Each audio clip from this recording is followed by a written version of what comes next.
I'm Ryan Voiland. I'm the owner of Red Fire Farm. At this point, I mostly manage the production of the farm as well as a lot of the office management and business management. I purchased this property here in Granby in 2001, about 9 years ago. At that time, I got started in interested in agriculture when I was a middle school student originally. I grew up in Montague, which is a town about 45 minutes north of here.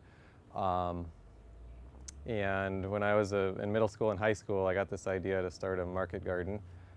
Began farming on my, or gardening at first, and it turned into farming over time on the little bit of land that my parents own, and I was renting land up there before too long. I studied agriculture in college at Cornell University, while meanwhile keeping my farming operation running in Montague back then in the late 90s. And when I graduated from college, I wanted to see if I could make a full-time living as an organic vegetable farmer. And in order to do that, I needed a property, I needed land adequate to support this type of business. And the farm has really grown over the years since we opened up in 2001. At this point, we grow about 40 acres this year. We'll actually be planting in the field of vegetable crops. We have about over 70 acres that are in our vegetable rotation land base here in Granby.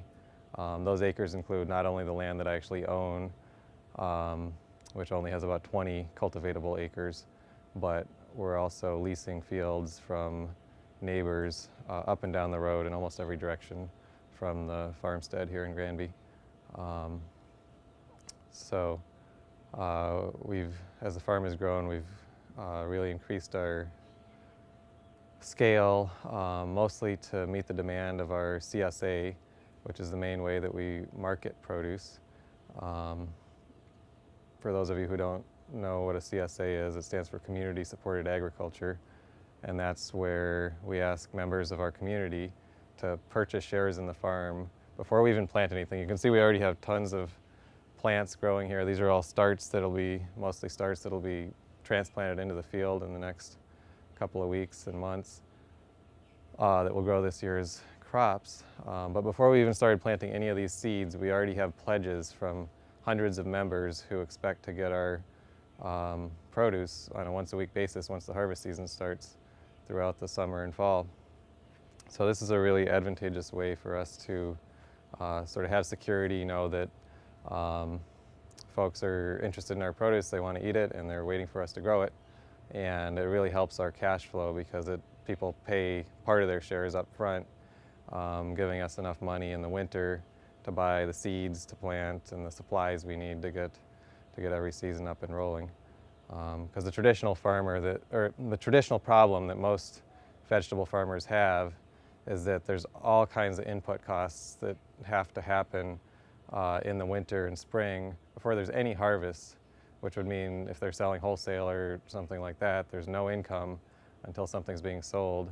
So the traditional farmer will usually take out a loan, sometimes a pretty big loan, in order to buy all the seeds and supplies and pay the labor up until the time that that harvest starts to come in June or July. The CSA really helps us flatten out our income over the course of the season so that we don't have to take out these giant operating loans every year, which really, really helps the farm. The CSA seems to appeal to a broad range of people, but one common thread that everybody that is going to enjoy a CSA share has to like cooking to some extent, because we deal in fresh produce. Fresh produce is, everybody knows how good it is for you. If you cook it right, it tastes amazingly good. So we have just a huge diversity of different types of produce that we grow, ranging from really popular things that everybody likes lots of, like tomatoes and carrots and potatoes. And we also grow some more unusual things. So these are crops like kohlrabi or ground cherries that some people might not be familiar with at first when they first join the farm. But after a lot of people will try these, and we get just so much feedback about how amazingly tasty these items are, and people really become fans. It's amazing when the ground cherries are ready. We just have people that come and get so excited about making ground cherry pies and eating these on their breakfast cereal and things like that. So it's a good way for people to expose themselves to more diversity of vegetables. It's a good way to make sure that you're eating your vegetables every week, because they're going to keep showing up every week and you don't want to let them go to waste. Everything that we grow is certified organic. So compared to buying at a regular old supermarket or something, you can be assured that when you have a CSA share from us, you're getting produce that's grown with the best possible growing methods, with a lot of care to the fertility of the soil and to the health of the crops.